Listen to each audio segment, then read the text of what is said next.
The Rasengan, Naruto's main attacking jutsu, a close-range ball of compressed rotative chakra. As the series went on, our protagonist got more and more tools, but this jutsu still remain effective and a one hit, one kill type of move, even against strong opposition.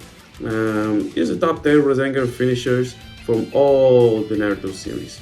Finishers. I'm gonna rank them by strength, if they actually finished or not their opponents, and their overall importance in the series.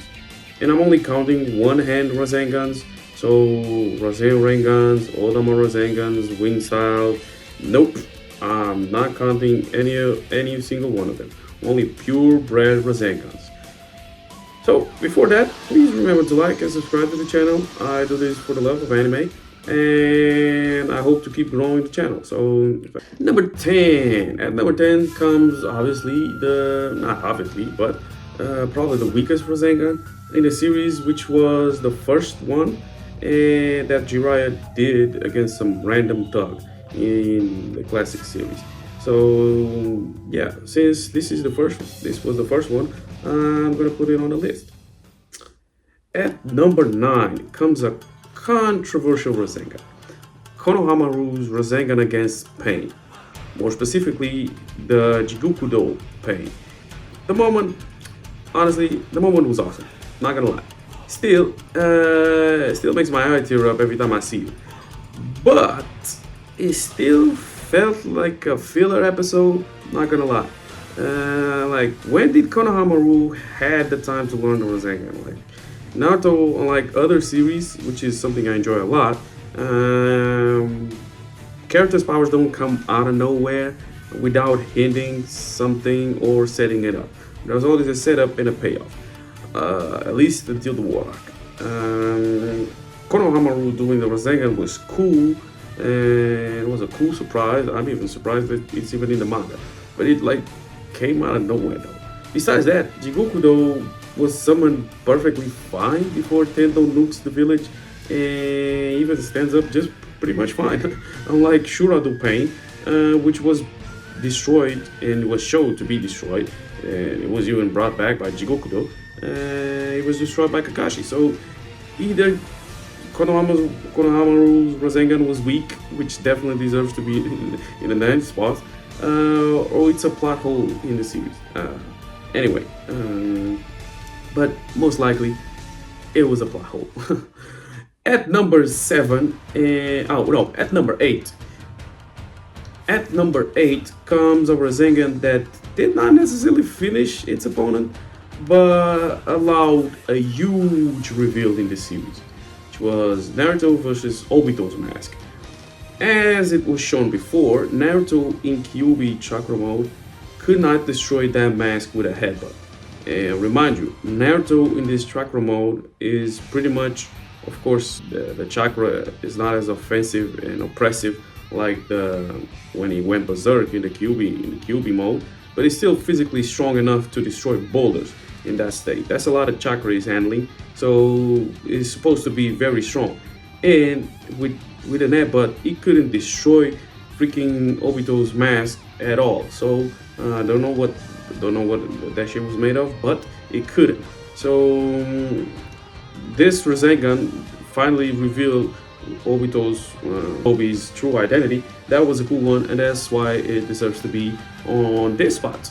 Besides, it was the second time that we actually had a hit on Obito's body, at least done in the war by our characters.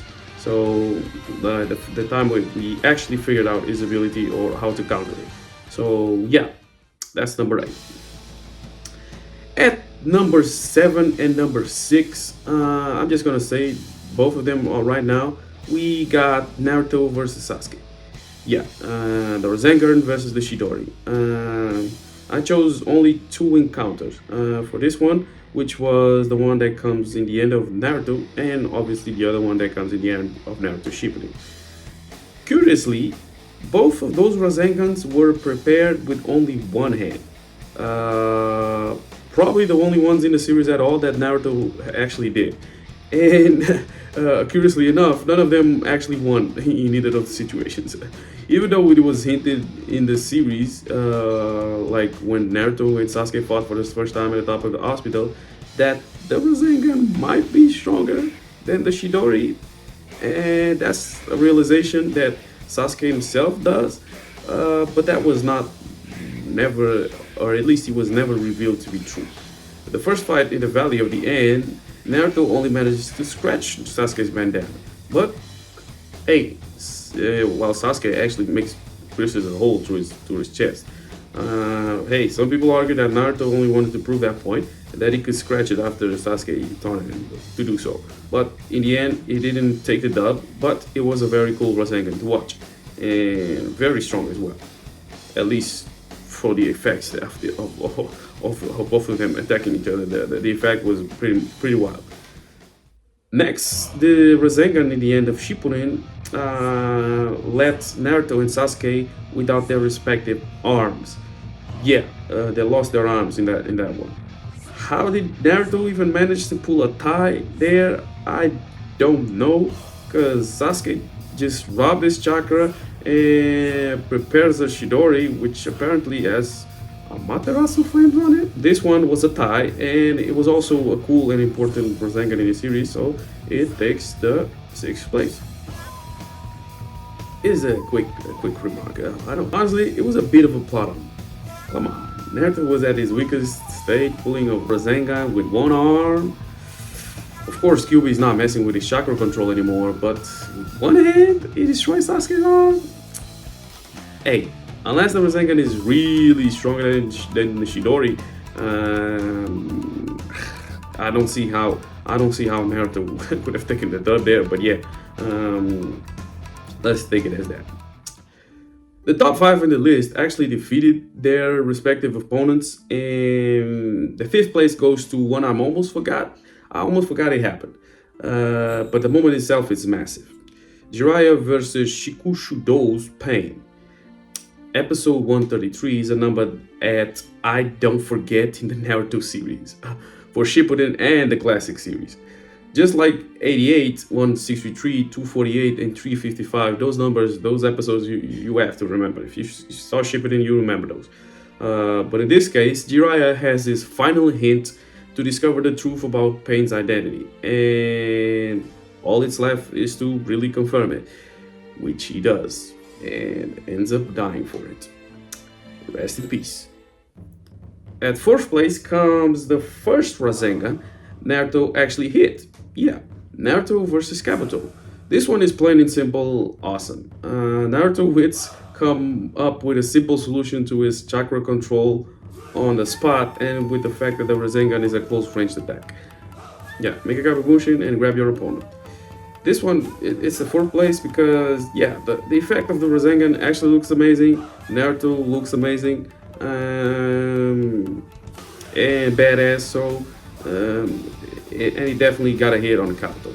Kabuto still manages to stand up and pretend that he didn't get hit. We see one of Kabuto's many skills, which is recovering from wounds quickly, but it's still out of the commission for the rest of the fight. He runs out of chakra and he can't even stand up. So he still manages to help Orochimaru summon Manda, but that's the only thing he did.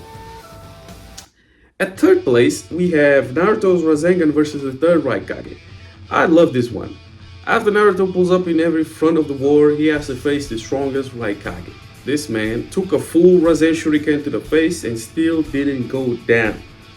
Obviously, being an Edo Tensei helped with that, but the man was covered in lightning, so the strongest wind style jutsu, which is supposed to be wind is supposed to beat lightning jutsus, and if the strongest wind jutsu we've seen in the series couldn't work, yeah, we were in big trouble.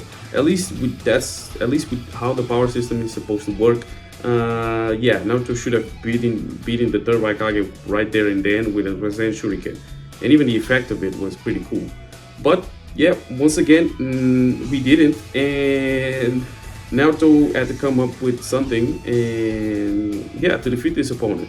and he used the simple Rasengan in the right place, and remembering the old times from Third Right Kage's wound and battle against the Haytails. So yeah, this is for me third place. Now, between the first and the second spot, I honestly only did this video because I noticed something I thought it was very funny about the one I chose for the first. But yeah, number 2 could have definitely been there. Like I said, 248 is an episode you don't forget in Naruto, because it's when we see the fourth Hokage in full display. Rasengan is a close range attack that Naruto uses a lot, but doesn't manage to hit at all in most opponents. But that is no problem for the fastest shinobi alive at the time.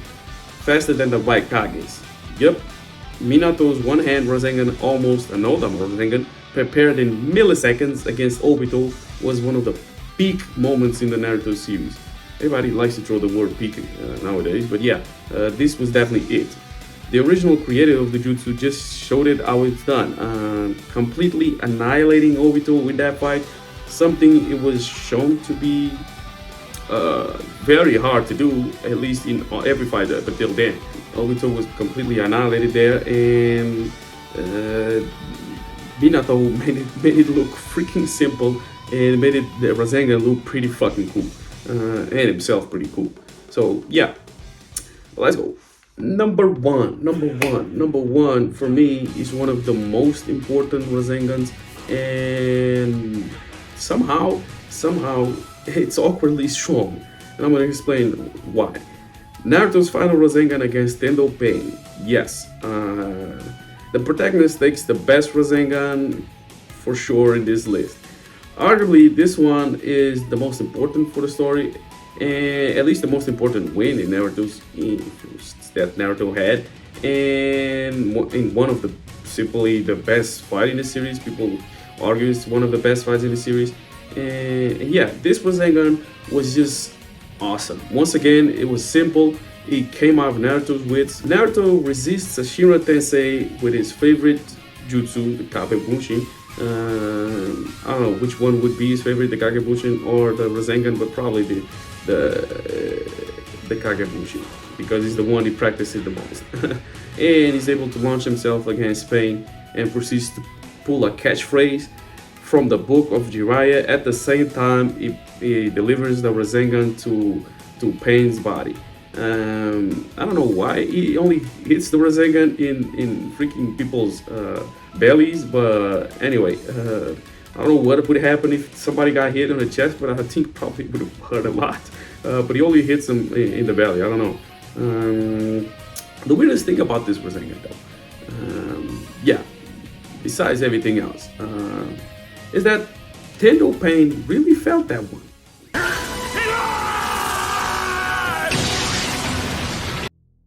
And this is weird. I thought this was very weird. Rewatching episode 169, that was very weird. Like, Tendo Pain was fighting and getting hits and hits from 6-tail Naruto, and for some reason, this Naruto's final Rasengan is the one that makes him scream, like scream a lot. That was weird. That was very weird.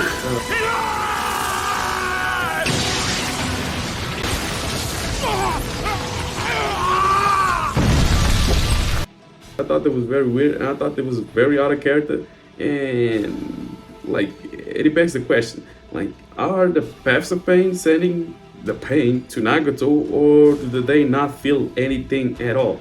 Do they feel, because they are dead bodies? So it doesn't make sense for them to scream through the damage they take. At least not to scream that much.